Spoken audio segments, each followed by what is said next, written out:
Hey friends, welcome to the Raising Boys and Girls podcast. I'm Sissy Goff. And I'm David Thomas. And I'm Melissa Trevathan. And we're so glad you joined us for this conversation.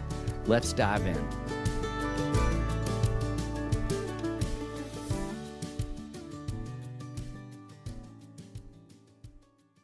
We have two amazing friends with us that we're just losing our minds are here. Tell them a little bit about who's coming.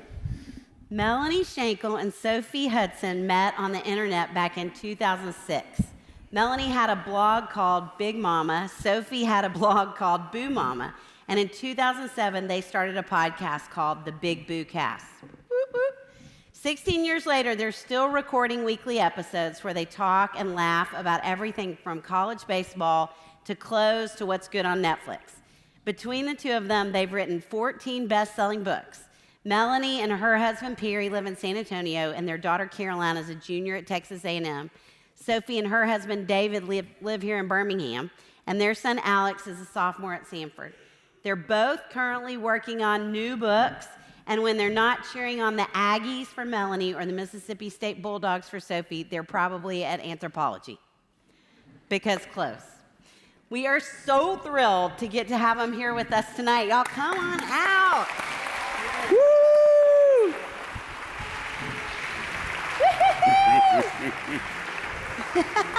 Y'all are the best. You too.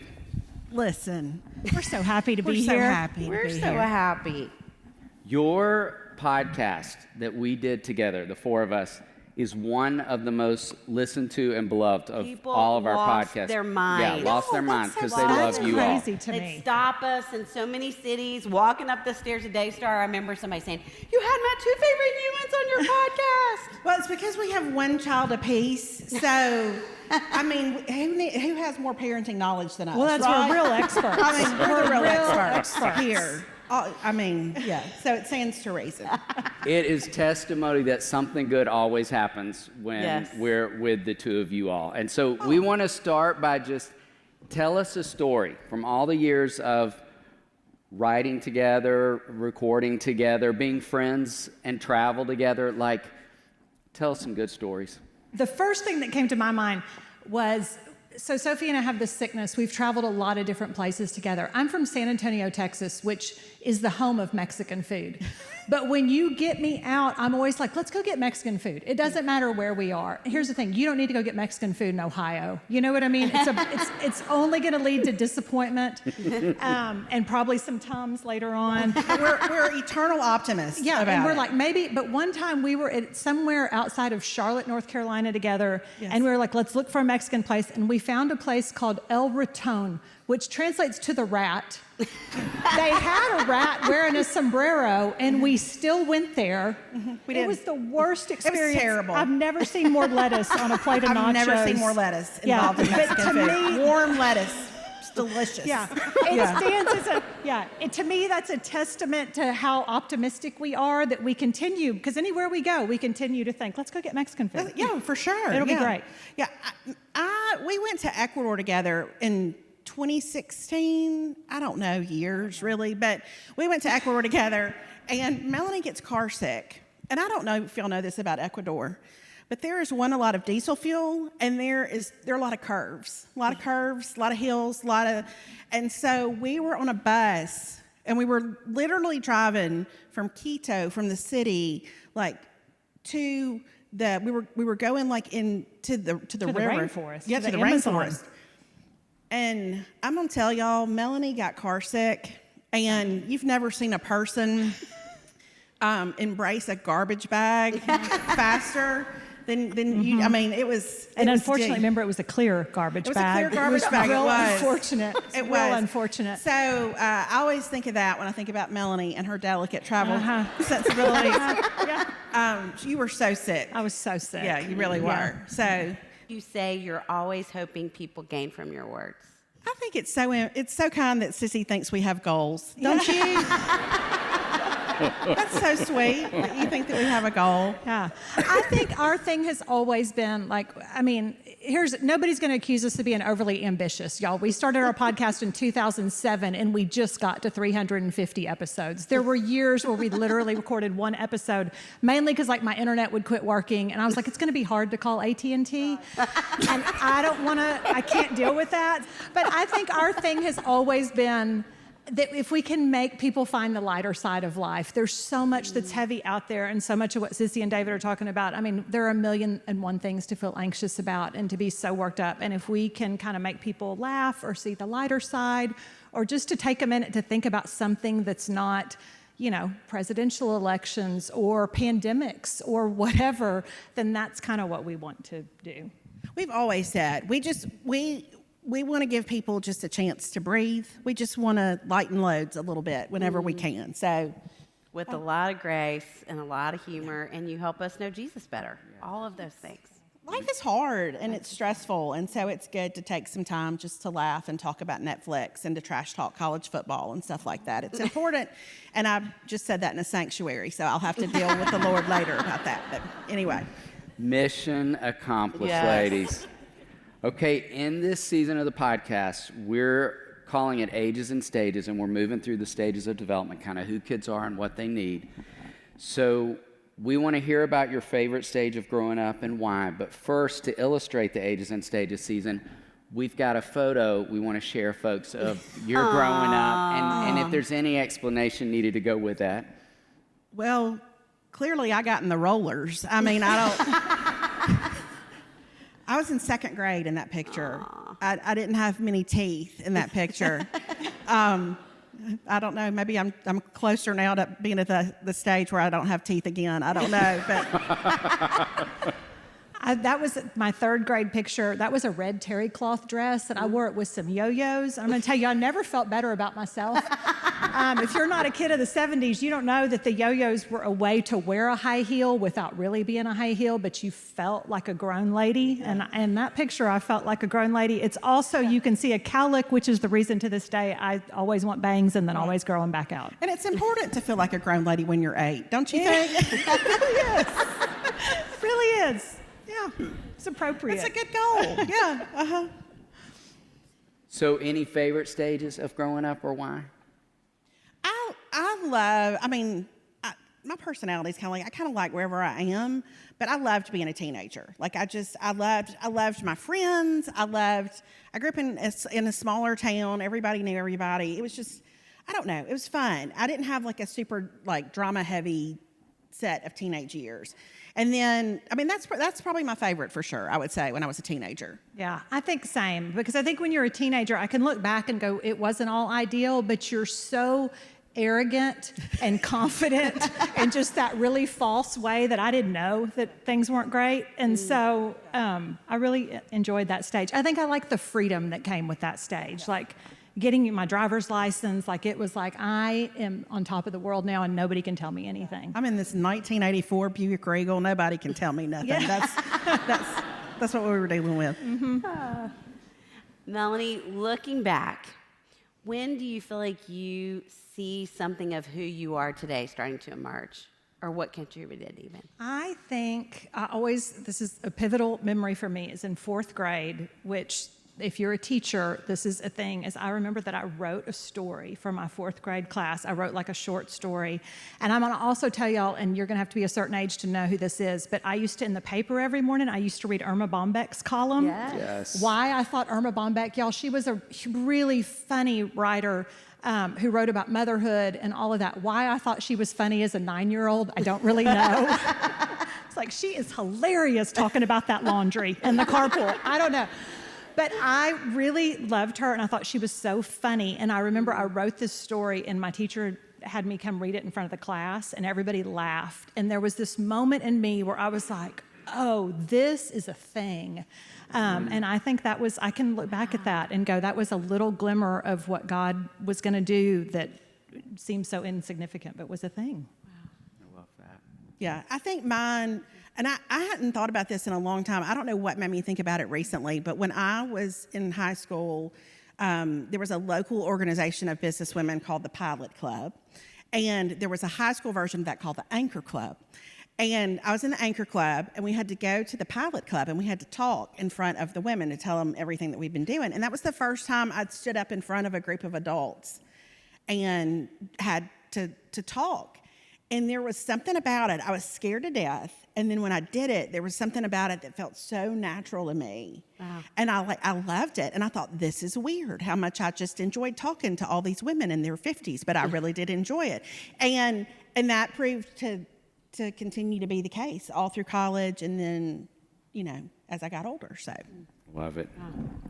Okay, Sophie, what would you say is something you needed from your parents or something your parents did that really made a difference? All right, I want to preface this by saying that I'm the youngest in my family. I'm the youngest child by 10 years. And then my sister is 14 years older than I am. So there's a part of me that says, by the time I came along, my parents were real tired. They were so tired. I mean, they thought they were done. They had a son who was going into 5th grade, and guess what? Hey, so there was that. And it was also the 70s. And listen, y'all, we were not precious in the 70s. I mean, I rode my bike on a highway, no helmet.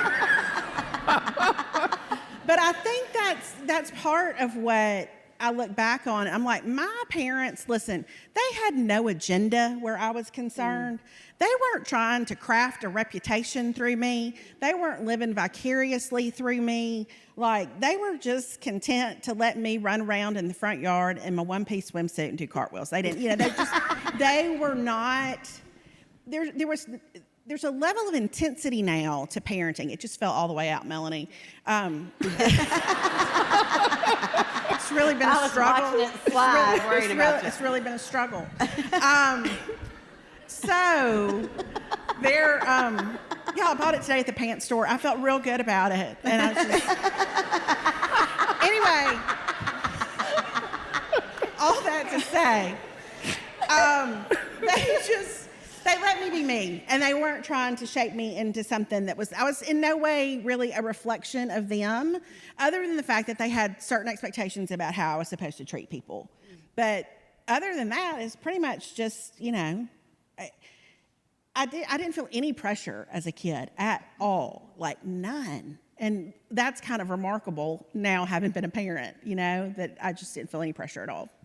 I love that. So is it my turn? I think for me, it's funny, I was just kind of telling y'all backstage, I think my childhood was very traumatic, feels harsh. It's accurate. Yeah, well, but my parents got divorced when I was 8. So I think one of the things, I will say that with my dad, he never failed to keep showing up. And I think that there again, that was in the 70s, and I think it would have been so easy. I don't think I appreciated until I got older or how easy it would have been for him to check out and how many dads I watched check out. But the fact that he continued to show up even when it wasn't always easy and he had to navigate a lot of landmines, and the fact that now I look back and I'm like, my dad literally called me every night of my life until I graduated from college. Wow. He just always stayed engaged. And I can look back and go, man, there were a lot of reasons for that, but he didn't check out. I mean, he stayed present, and I think that was huge. Yeah, I would say that about my parents too. They were so consistent, just steady. Golly, they were steady. They were not perfect, but they were steady. And I think all three of us knew that we could count on them, and that's huge. That's huge for your kids to know that they can count on you, so.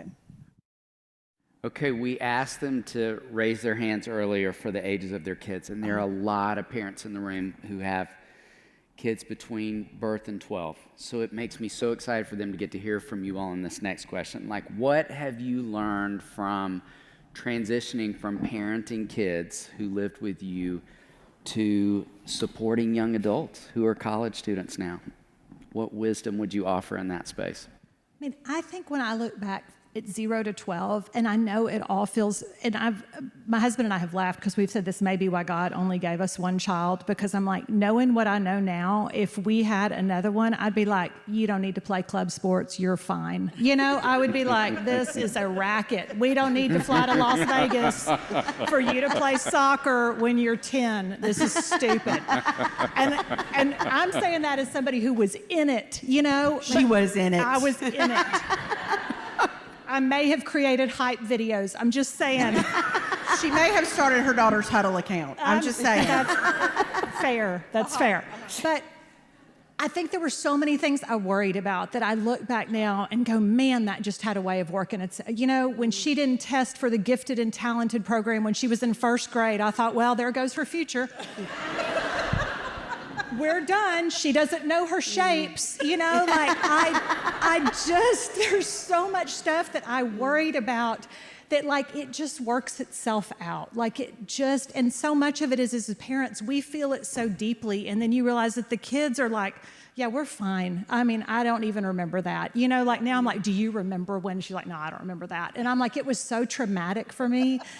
That there's so much stuff that I think if you could just take a deep breath and go, I'm going to try to keep perspective about this, that in the long run, it's not going to matter. And one of the things that I see now, like in this stage, and I think with raising an adult child, is y'all, raising these kids, it is a marathon and it's not a sprint. And sometimes what we're wanting is their short-term happiness and their short-term success. And God is like, no, I'm a lot more interested in that we have a 25-year-old who's well-adjusted and ready to be a productive member of society. Right. And the only way that we can do that is we have to start letting them go in increments. Like you've got to start letting them figure some stuff out and face some consequences and feel the squeeze and feel some pain, because otherwise they get to college and they're not ready for that. And so I would just say, find ways where you can let go. An older friend had said to me when Caroline was little, she was like, just say yes to as much as you can say yes to. And so I really did. You know, when she wanted to color her hair hot pink in 7th grade, did I love it? Did it look terrible? Yes. But I was like, go for it. You know what? I'm not going to worry about hot pink hair. You just like pick your battles. Yeah. So. Yeah. When I think Alex was probably maybe in first grade, and I'd gone to the ENT, and he was with me. And he had been having some allergy stuff. And anyway, so I was talking to the doctor about it. I was there for my appointment, but Alex was with me. And I said, you know, I'm a little concerned maybe he's got some kind of allergy going on. And he said, oh, okay, well, tell me about it. And I was telling him, and I said, it's just weird because I've never had anything like that. And he said, well, he's not you. And I thought, well, I don't know if I appreciate that. I don't remember asking you. Y'all, it was profound for me. It was profound. Oh, he's not me. I see. Oh, he's his own person. Okay, got it. But it's so, I mean, and I would have said I was somebody as a parent who had pretty healthy boundaries because I was a teacher for a long time. So you kind of see a lot of stuff. But man, that was like, got it. This person is separate from me. And you know it logically, but you sure do forget it. And it was a game changer for me in terms of parenting, that I was not raising myself. I was not raising a mini me. You know, we like to say there's little mini me. No, he's just himself. So, and then there was one time when somebody told me, nobody wants to raise the 8th grade superstar. And I was like, oh, because we think everybody has got all their major gifts figured out really by the time they're 4. You know, I mean, whatever you're going to be a prodigy in, and certainly you're a prodigy in something because everybody's got a child who's a prodigy. That's 4 to 5. You need to have that locked down so that the private coaches are lined up. And so that I think reminder that I was not trying to raise, like David and I weren't trying to have an 8th grade superstar. We were trying to raise a person, like Melanie said, who at 25 knows who he is and who made him and what he's about, and has the confidence to walk that out. So it's a long game, for sure. And I would say, too, when they're little, you switch in a way from being like, in charge of everything, and you kind of switch into coach mode, I think, about the time you get to 6th, 7th grade. And that's a transition too. Yeah. Well, we love to talk about food, Yes. And so we would love to hear about a meal that either defined your family growing up or that you feel like will define your kids growing up. Do you remember when we had Caroline on the podcast and you asked her this, what her favorite meal was, and she said frozen tater tots? Remember? It was the Alexia potato puffs. That's right. I didn't mean to. It was the potato puffs because we're a sophisticated household. We don't just have Orida; they're the Alexia potato puffs. Yes. And in that moment, I thought, why am I even trying? Like, why, if that's her favorite meal, what am I doing? Yeah. Like, why? Yeah. I think for me, my dad's side of the family is Sicilian. And so I think about my defining meal growing up is that my grandmother on that side, my Mima, did Sunday spaghetti every Sunday. You went to her house and that's what you had. And she put it on the stove starting about 6 in the morning and it would cook. And then we would all eat. And that meal to me is still just like my defining like comfort food meal. So, and she took that recipe to her grave. So I can come close, but I don't know how to make it like she did. So, yeah. I think with us, because my mama was a great cook, my daddy always had a huge garden. And so in the summers especially, it was always fresh vegetables, always. And so I think as a mom, I always wanted to have a kid who liked vegetables. I know that sounds weird, but like we just loved them growing up. So that's probably the favorite thing is if I just cook a bunch of vegetables and it doesn't hurt if I fry some chicken. Usually that's a good thing. But yeah, just home cooking in general, I think has been something we've enjoyed. Love it.